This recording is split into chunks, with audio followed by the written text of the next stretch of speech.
কল্পনা করুন এক অন্ধকার রাত, আপনি গভীর সমুদ্রে একা আপনার জাহাজে ভেসে চলেছেন। চারপাশে শুধু জল, না আছে কোনো মানুষ, না কোনো নৌকা, না কোনো পানের চিহ্ন।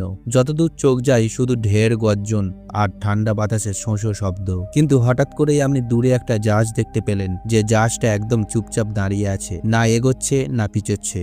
আর সব থেকে বড় কথা, আপনার পাঠানো কোনো সংকেতের উত্তরও দিচ্ছে না। আপনি সাহস করে যখন তার কাছে পৌঁছালেন, তখন দেখলেন জাহাজে কোনো মানুষ নেই, অথচ ভেতরে সব জিনিসপত্র অক্ষত আছে।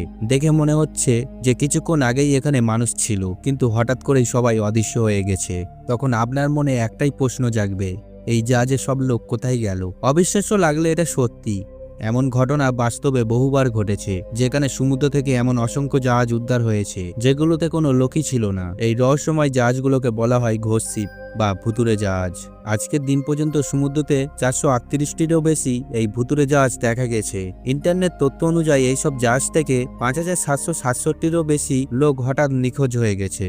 তবে বিশেষজ্ঞরা বলে সংখ্যাটা এর চেয়েও অনেক বেশি, যা কখনো রেকর্ড হয়নি। ভুতুরে জাহাজের রহস্যর ইতিহাস শুরু হয় 1700 শতকের দিক থেকে, যখন এসবিসি ব্রিগ নামের একটি জাহাজ রোড আইল্যান্ডের উপকূলে দেখা গিয়েছিল।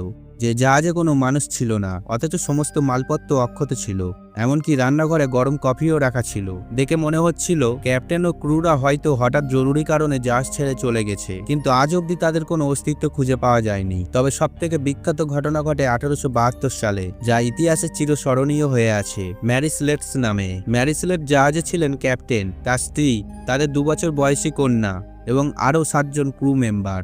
সঙ্গে ছিল 1700 ব্যারেল অ্যালকোহল, যা নিউ ইয়র্ক থেকে ইতালির জেনোয়া শহরে পৌঁছানোর কথা ছিল। কিন্তু রওনা হওয়ার 28 দিন পর দি গ্রেসিয়া নামের একটি ব্রিটিশ জাহাজ আটলান্টিক মহাসাগরের মেরি স্লেটকে ভাসমান অবস্থায় দেখতে পায়। তারা কাছে গিয়ে দেখে জাহাজ ফাঁকা, কোনো মানুষ নেই, অথচ জল, খাবার, পোশাক, এমনকি অ্যালকোহলের সব ব্যারেল অক্ষত আছে।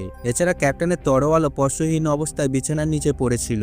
লগবুকের শেষ এন্ট্রি ছিল 25 নভেম্বর সকাল 8টায়। তারপর থেকে কিছুই লেখা নেই। জাহাজে লাইফ বোটও ছিল না। মনে হচ্ছিল সবাই লাইফ বোটে করে পালিয়েছে, কিন্তু কেন?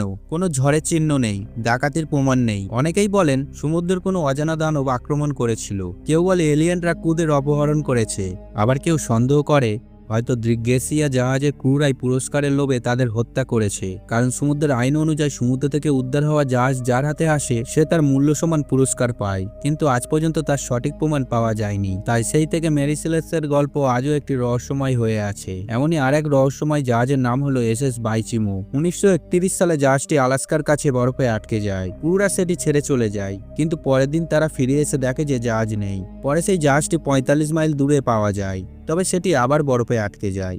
আবারও সেটি উদ্ধার করা অসম্ভব হয়ে পড়ে, তাই জাহাজটিকে ফেলে রাখা হয়। কিন্তু আশ্চর্যের বিষয় হলো, এরপর প্রায় 38 বছর ধরে এই জাহাজটি নানা জায়গায় ভাসমান অবস্থায় দেখা যায়। কখনো কানাডার উপকূলে, কখনো আলাস্কায়, আবার কখনো উত্তর আমেরিকার কাছে। তবে 1969 সালে শেষবার দেখা যাওয়ার পর থেকেই সেটি আর কখনো চোখে পড়েনি। আজও এইসব ভুতুরে জাহাজের রহস্য মানুষের মনে ভয় ও কৌতূহল জাগিয়ে রেখেছে। কিছু ঘটনার হয়তো ব্যাখ্যা আছে, কিন্তু কিছু ঘটনা আজও অজানা রহস্য অন্ধকারে ঢাকা রয়ে গেছে।